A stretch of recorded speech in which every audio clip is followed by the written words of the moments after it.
Afternoon, America. Brian James Blem here, and welcome you back to another episode of What the Fuck's Up. This is sort of a continuation of my last video, so hence I still have all of this stuff on the board. I wrote a little bit more on the board, right? According to Article 1, Section 8 of the United States Constitution, the United States Congress has the power to raise monies by taxes, duties, imposts, and excises levied on goods coming into the United States, things of that nature, right? But the duties are supposed to be equal. The duties, imposts, and excises are required to be equal throughout the United States of America.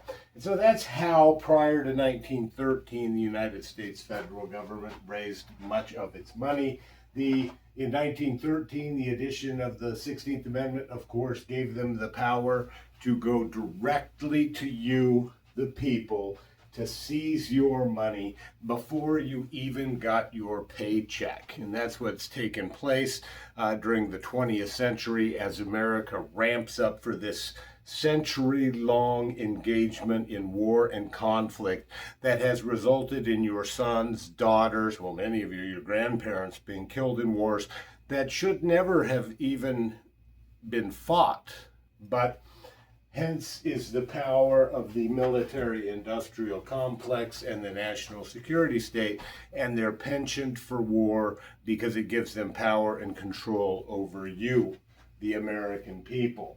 The other thing was the Fed, the Federal Reserve Act of 1913, right? The Article 1, Section 8 gives the Congress the power to borrow money. But if we have a Federal Reserve System, it simply makes it much easier to do that.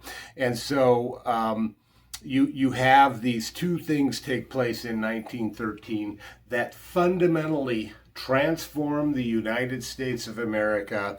America no longer is a republic through the remaining 20th century.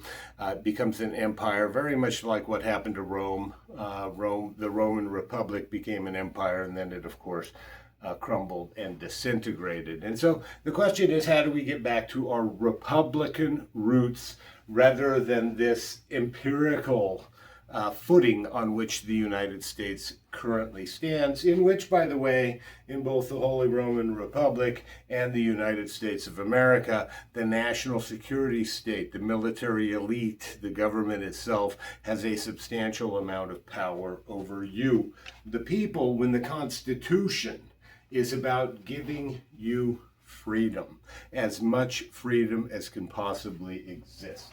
And so let's take a look. If we get rid of the 19th Amendment and the Federal Reserve, get rid of the Federal Reserve Act, that will limit, it'll put the federal government on a diet.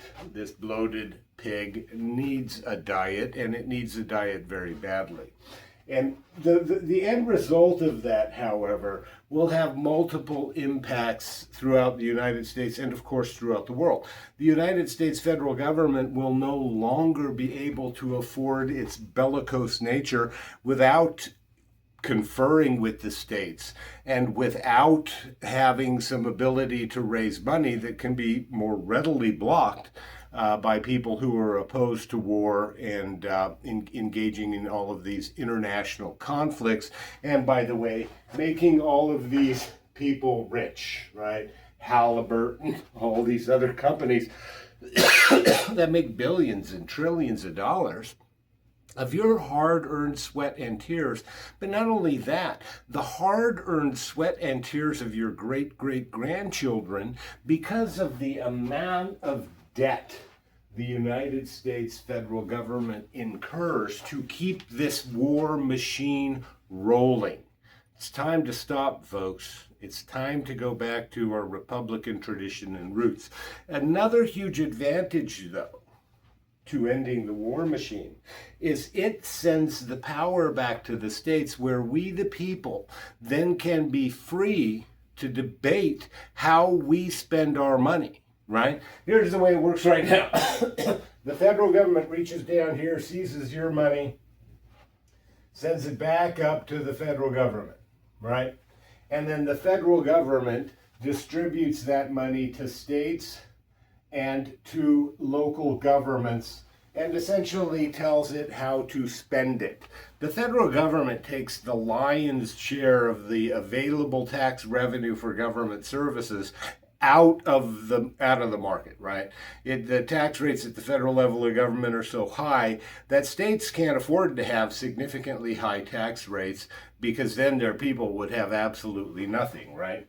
And so as the Fed takes all of this money and then cycles it back through a bureaucracy, folks, through a huge bureaucracy that in and of itself costs billions of dollars, leaving the state governments unable to increase taxes and making it harder for local governments to increase taxes, right?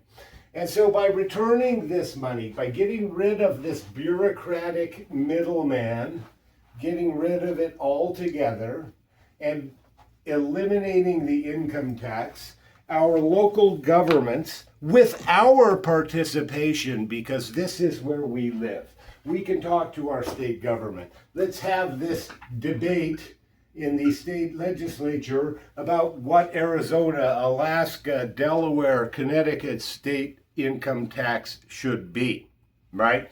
We can go to our state representatives and have that debate easier than we can go to the federal government in Washington to have that debate. But what this system does is it gives leftists like Katie Hobbs cover, right? Because it gives her a lot of money that she gets to dump into her left-wing social programs and say, oh yeah, well, got to use it for that, got to use it for these purposes, right?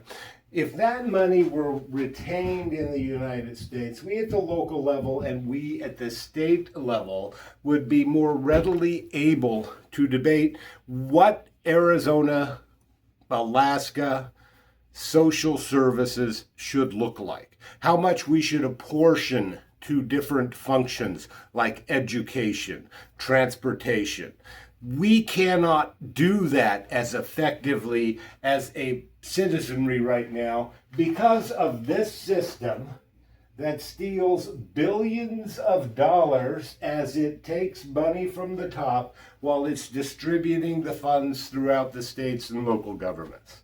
It's time, folks, to tell Uncle Sam no more.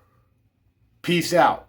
We're done with this system that steals our tax dollars to support these huge bureaucracies that dictate what we can do, when we can determine what our tax rates should be at a local level, and we can determine the proper allocation of our local tax revenues to various programs and services as dictated by the will of the people at the state and local level. We will never, ever be able to compete with these people, folks, ever, in Congress. Never going to happen, because we are just the people. And they have money, they have wealth, they have power. And so it's time, folks, to take your power back, to bring your blood, sweat, and tears home, wherever home may be. I don't care if it's Alabama or Delaware. It's time to bring your money back. It's time to re-involve you in the decision-making process in a true Republican form of government as America was meant to be. And with that, I say peace.